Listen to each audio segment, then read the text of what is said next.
Você já deve ter ouvido na escola que para quebrar um núcleo atômico maior em um menor, você fornece uma certa energia para ele, geralmente uma partícula de nêutron.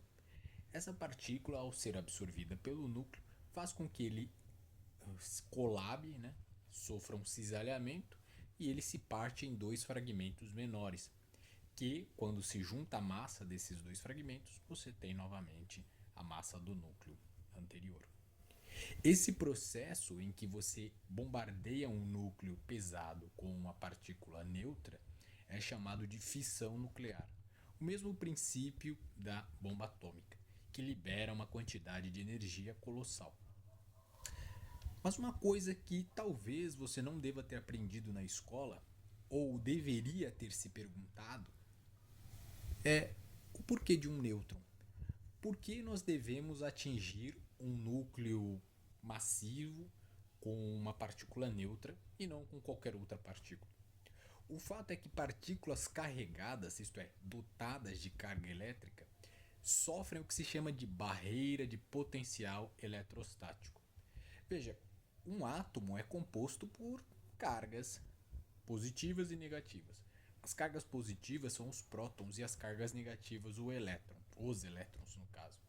Imagina que você bombardeia um átomo com uma partícula externa de carga positiva ou negativa. Haverá para a carga negativa a atração por meio das cargas positivas e a repulsão por meio das cargas negativas. Então, para eu atingir o núcleo com uma partícula positivamente carregada, tal qual o próton, por exemplo, eu preciso fazer com que esse próton vença a barreira de potencial gerada pelos elétrons na eletrosfera e também gerada pela repulsividade dos prótons que estão no núcleo atômico.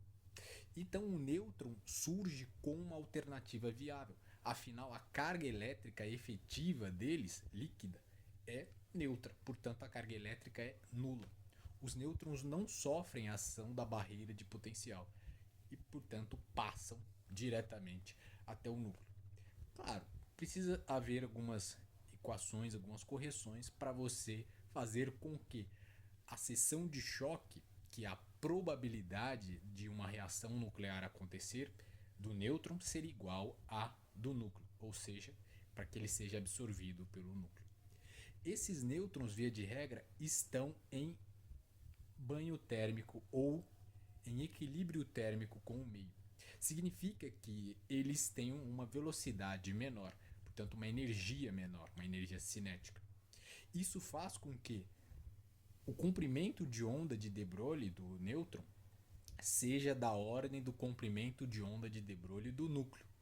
Isso aumenta a probabilidade, seção de choque, da reação nuclear acontecer, ou seja, o nêutron ser capturado pelo núcleo atômico e, portanto, induzir a reação de fissão, quebra do elemento químico, ou melhor, do núcleo do elemento químico. E que você sabe que se fragmenta em duas partes. Um núcleo um pouco menor, mas também grande em massa, e um núcleo bastante menor, liberando outros nêutrons em uma reação em cadeia e uma quantidade colossal de energia. Essa é mais ou menos a ideia da fissão nuclear. Até a próxima.